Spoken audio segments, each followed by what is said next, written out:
Hello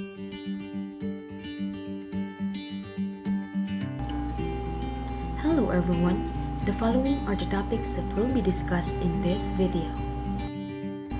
First off, we have TR and TE. Now what is TR and TE? Repetition time or TR is the amount of time between successive pulse sequences applied to the same slice. TE, on the other hand, is time to echo. It is the time between the delivery of the RF pulse and the receipt of the echo signal.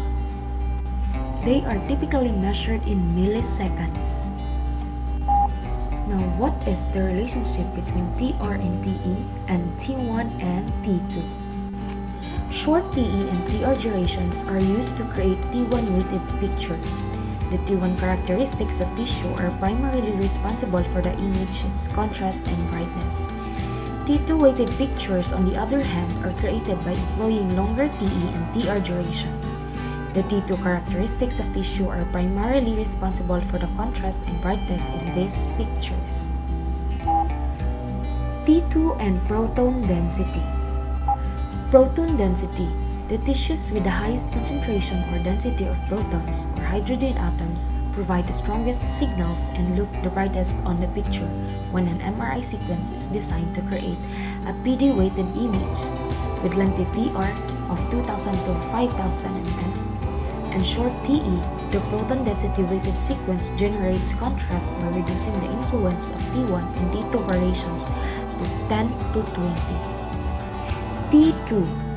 When an MRI sequence is set to produce a T2 weighted image, it is the tissues with long T2 values that produces the highest magnetization and appear brightest on the image.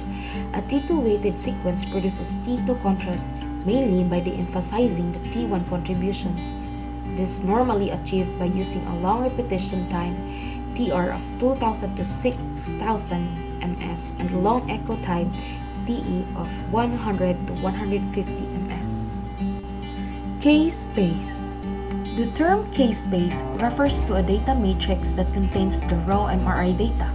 To create the final image, this data is subjected to a transform, which is a mathematical function or formula.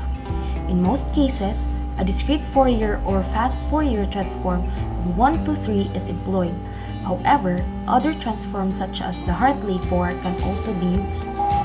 Moreover, the K-space is an extension of the concept of Fourier space well known in MR imaging. The K-space represents the spatial frequency information in 2 or 3 dimensions of an object.